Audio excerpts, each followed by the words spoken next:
Accountancy একাডেমির পক্ষ থেকে সবাইকে স্বাগত জানাই। কনসাইনমেন্ট অ্যাকাউন্টিং বিষয়ে আগের পার্টগুলোতে আমরা নর্মাল লস এবং অ্যাবনর্মাল লস প্রবলেম আলাদাভাবে আলোচনা করেছি। আজ এই পার্টে নর্মাল লস এবং অ্যাবনর্মাল লস প্রবলেম একই সঙ্গে কনসাইনমেন্ট অ্যাকাউন্টে আলোচনা করব। আজকের আলোচনা শুরু করছি। Treatment of abnormal loss and normal loss. VP limited of Calcutta consign 10,000 kg of ghee costing rupees 200 per kg to R and Company of Bombay on 1197 and paid rupees 50,000 for freight and insurance. 250 kg of ghee were destroyed on 11/1/1997 in transit, for which the insurance company agreed to pay rupees 40,000. R and Company sent an account sales 31/10/1997 in which it reported as A. Sell 7,500 kg at rupees 300 per kg. B. Expenses were warehouse rent rupees 32,000, advertising and selling expenses rupees 18,000. C. Commission charged at 5% on sales as per agreement. D.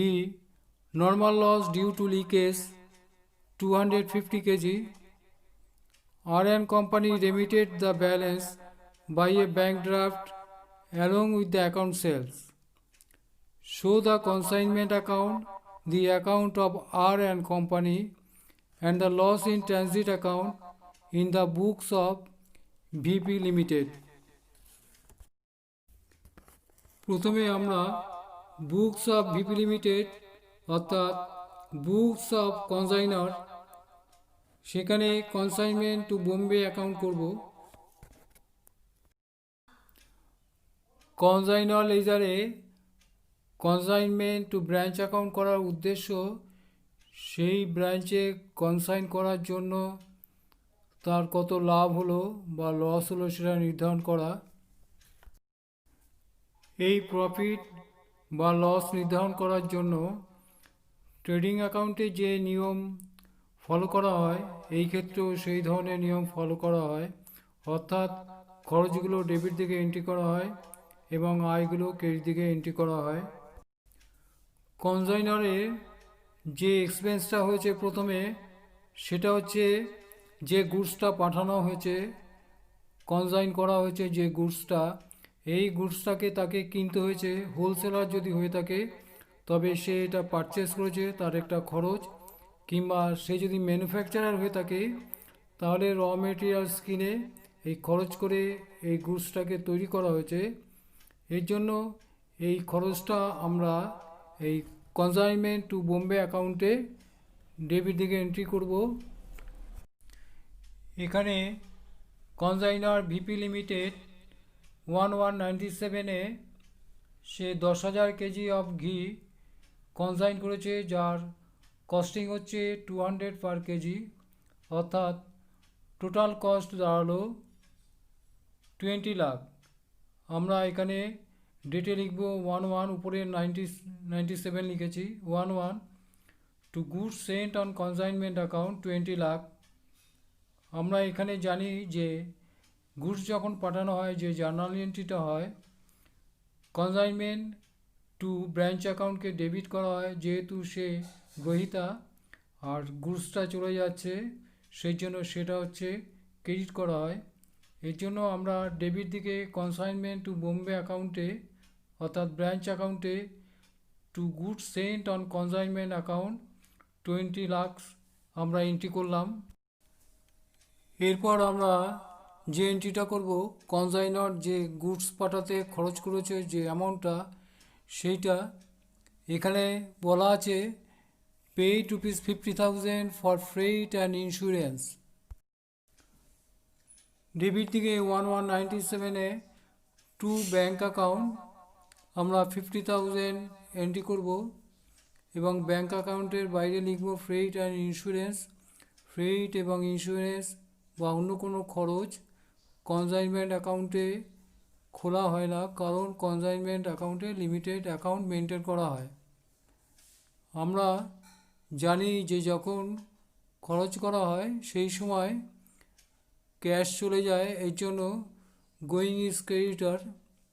আর যেহেতু consignment to Bombay অ্যাকাউন্টে এইটা পাঠানোর জন্য খরচ হচ্ছে, সুতরাং consignment to Bombay অ্যাকাউন্টকে debit এবং ক্যাশ বা ব্যাংক অ্যাকাউন্টকে ক্রেডিট করা হলো। সংক্ষিপ্তভাবে বলা যায় কনসাইনার যে খরচগুলো করবে সেগুলো টু ব্যাংক অ্যাকাউন্ট বলে ডেবিট দিকে এন্ট্রি করা হবে।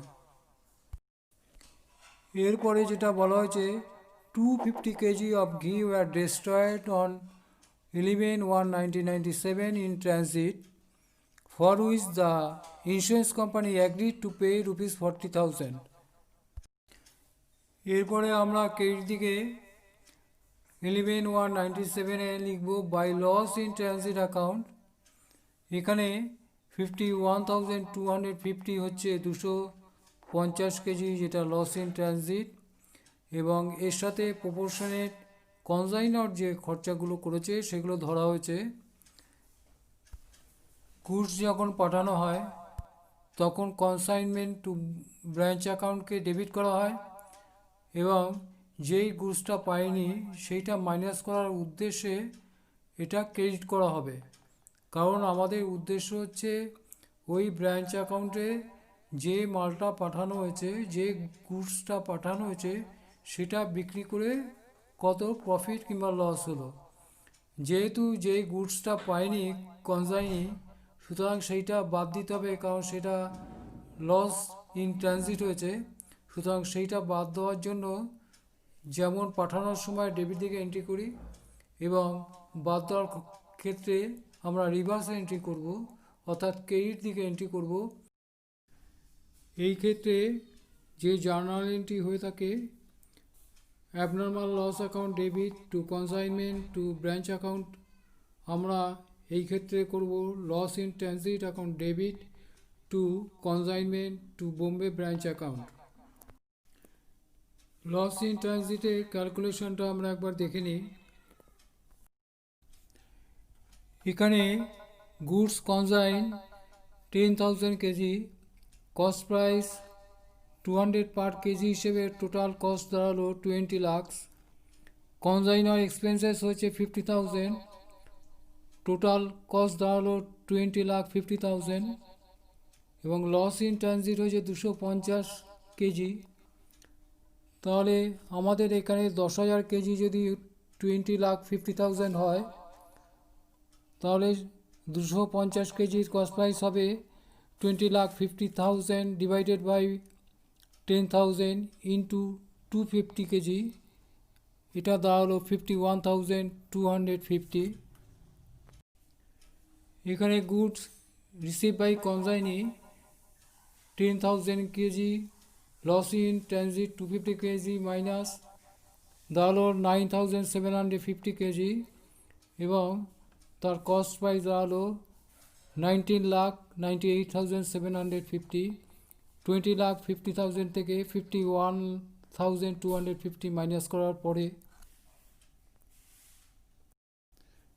এবার কনসাইনি যে খরচ করেছে সেই খরচগুলো আমরা ডেবিট দিকে এন্ট্রি করব।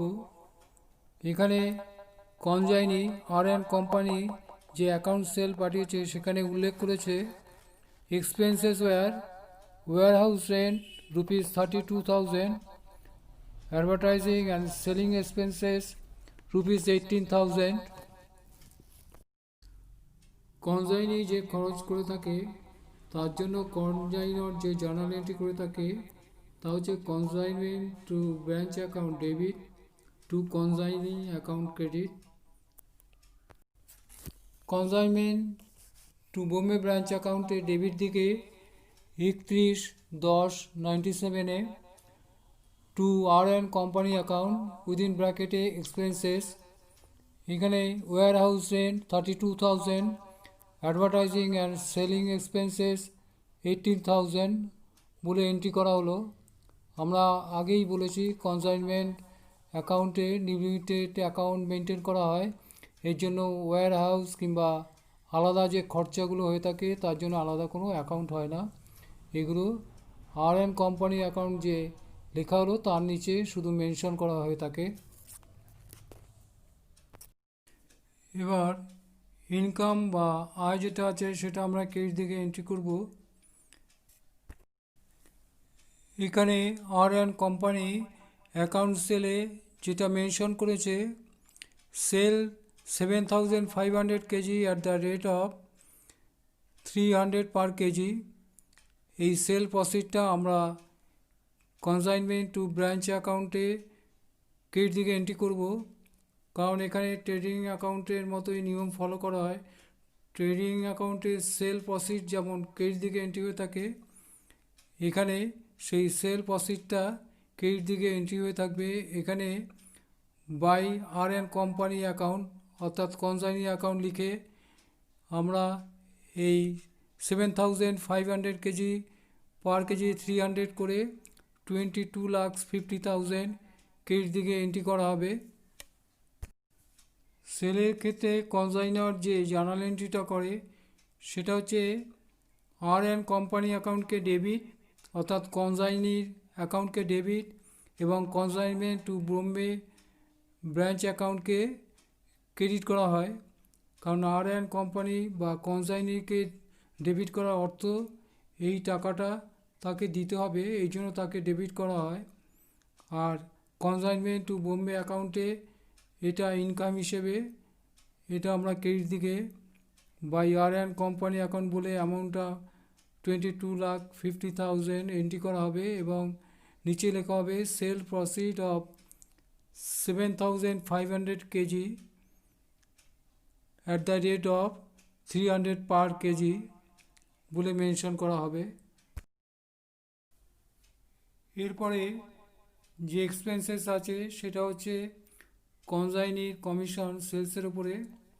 এখানে মেনশন করা হয়েছে অ্যাকাউন্ট সেলে যে কনসাইনি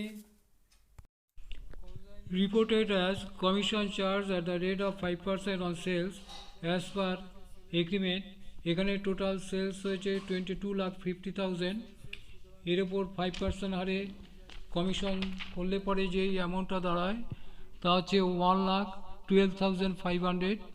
আমরা এটা কনসাইনমেন্ট টু বোম্বে ব্রাঞ্চ অ্যাকাউন্টে ডেবিট দিকে টু আর অ্যান্ড কোম্পানি লিখব, এবং নিচে লিখব commission at the rate of 5% on sales 22,50,000। আমাদের এন্ট্রি কমপ্লিট হলো। কনসাইনমেন্ট টু ব্রাঞ্চ অ্যাকাউন্টে ব্যালেন্সিং ফিগার অর্থাৎ প্রফিট অ্যান্ড লস বের করার আগে যে এন্ট্রিটা বাকি আছে সেটা হচ্ছে ক্লোজিং স্টক। আমরা দেখেছি ট্রেডিং অ্যাকাউন্টেও ক্লোজিং স্টকটা ক্রেডিট দিকে এন্ট্রি হয়। আমরা এখানে কনসাইনমেন্ট টু ব্রাঞ্চ অ্যাকাউন্টে ক্রেডিট দিকে ক্লোজিং স্টকটা আমরা এন্ট্রি করব। আমরা দেখে নিই ক্লোজিং স্টকের ক্যালকুলেশনটা। এখানে কনসাইন করা হয়েছে 10,000 কেজি এবং 200 পার কেজি হিসেবে তার কস্ট প্রাইস দাঁড়ালো 20 লাখ, এবং কনসাইনার এক্সপেন্সেস করেছে 50,000। এই 10,000 কেজির উপর খরচ দাঁড়ালো টোটাল 20,50,000, এবং কনসাইনি পেয়েছে 9,750 কেজি, কারণ লস ইন ট্রানজিট হয়েছে 250 কেজি। সুতরাং এই 9,750 কেজির কস্ট প্রাইস দাঁড়ালো, যেটা লস্ট ইন ট্রানজিটে যেটা ভ্যালুয়েশন বাদ দেওয়ার পর 19,98,750। এখানে কনসাইন করেছে 10,000 KG at the rate of 200 per kg হিসেবে, কস্ট প্রাইস 20 লাখ, এবং কনসাইনার এক্সপেন্সেস হয়েছে 50,000। সুতরাং টোটাল দাঁড়ালো 20,50,000। এর থেকে লস ইন ট্রানজিট হয়েছে 250 কেজি, অর্থাৎ কনজাইনি পেয়েছে 9750 কেজি এবং তার ভ্যালুয়েশন হলো 250 কেজির যে কস্ট প্রাইস কনজাইনারের প্রপোর্শনেট এক্সপেন্সেস ধরে সেটা 51,250 মাইনাস হওয়ার পর এই 9750 কেজির কস্ট প্রাইস দাঁড়ালো 19,98,750। কনজাইনি এখানে পেয়েছে 9,750 কেজি। এর মধ্যে আমাদের যে মেনশন করা আছে নর্মাল লস হয়েছে 250 কেজি। সুতরাং কনজাইনি বিক্রি করার জন্য পেয়েছে 9,500 কেজি। এর মধ্যে সে বিক্রি করেছে 7,500 কেজি। সুতরাং তার ক্লোজিং স্টক রইল 2,000 কেজি। এবার 2,000 কেজি ক্লোজিং স্টকের ভ্যালুয়েশন বের করতে হবে। ভ্যালুয়েশন বের করার ক্ষেত্রে অরিজিনাল কস্টের সাথে কনজাইনারের এক্সপেন্স এবং কনজাইনির নন রেকারিং এক্সপেন্সগুলো ইনক্লুড করা হয়। এখানে কনজাইনি যে এক্সপেন্সেস করেছে সেগুলো সব রেকারিং এক্সপেন্সেস। যেমন এখানে বলা হয়েছে warehouse rent rupees 32,000, advertising and selling expenses rupees 18,000, এগুলো সব রেকারিং এক্সপেন্সেস। সুতরাং কনজাইনির এই এক্সপেন্স কখনোই এই আমাদের ক্লোজিং স্টকের ভ্যালুয়েশন বের করার ক্ষেত্রে ধরা হবে না।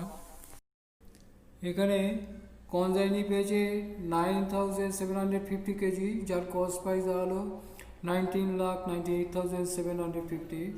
এর থেকে 250 কেজি বাদ দিলে পরে 9,500 কেজির কস্ট প্রাইস দাঁড়ালো 19,98,750। সুতরাং আনসোল্ড স্টক 2,000 কেজির কস্ট প্রাইস দাঁড়াবে এই 19,98,750 divided by 9,500 into 2,000 is equal to 4,20,789 approximately. আমরা এই ক্লোজিং স্টকটা আমরা কনসাইনমেন্ট টু ব্রাঞ্চ অ্যাকাউন্টের ক্রেডিট দিকে এন্ট্রি করব এবং এখানে লেখা হবে কনসাইনমেন্ট স্টক অ্যাকাউন্ট 4,20,789। আমাদের সব এন্ট্রি কমপ্লিট হলো। এবার আমরা ব্যালেন্সিং ফিগার যেটা হবে সেটা হচ্ছে প্রফিট। আমাদের এখানে ক্রেডিট সাইড বেশি, ডেবিট সাইড কম আছে, সুতরাং আমাদের এটা এখানে প্রফিট। সুতরাং প্রফিট অ্যান্ড লস অ্যাকাউন্ট এই ব্যালেন্সিং ফিগার যেটা দাঁড়াবে 5,09,539, এটা প্রফিট অন কনসাইনমেন্ট অ্যাকাউন্ট। আমাদের কনসাইনমেন্ট টু বোম্বে অ্যাকাউন্ট আমাদের এখানে কমপ্লিট হলো। এরপর আমরা আর অ্যান্ড কোম্পানি অ্যাকাউন্টটা করব। কনসাইনারের লেজারে এবার আমরা কনসাইনি অ্যাকাউন্ট করব, অর্থাৎ বিপি লিমিটেডের লেজারে কনসাইনি আর অ্যান্ড কোম্পানির অ্যাকাউন্টটা স্টার্ট করব। কনসাইনমেন্ট টু বোম্বে ব্রাঞ্চ অ্যাকাউন্টে যেগুলো আর অ্যান্ড কোম্পানিকে ডেবিট করা হয়েছে সেগুলো আর অ্যান্ড কোম্পানিতে ক্রেডিট হবে এবং যেই এন্ট্রিগুলো আর অ্যান্ড কোম্পানির নামে ক্রেডিট হয়েছে সেগুলো ডেবিট হবে, অর্থাৎ রিভার্স এন্ট্রি হবে। অন্যভাবে বলা যায় আর অ্যান্ড কোম্পানি বিক্রি করে যে টাকাটা পেয়েছে তার থেকে তার যে খরচগুলো বাদ দিয়ে ব্যালেন্স অ্যামাউন্টটা সে পাঠিয়ে দেবে। সুতরাং বিক্রি করে যে টাকাটা পেয়েছে সেটা আমরা এখানে 31/10/97 লিখব to consignment to Bombay account 22,50,000। এটা আর অ্যান্ড কোম্পানি এই ক্ষেত্রে ডেটর, কারণ তাকে এই টাকাটা পেমেন্ট করতে হবে।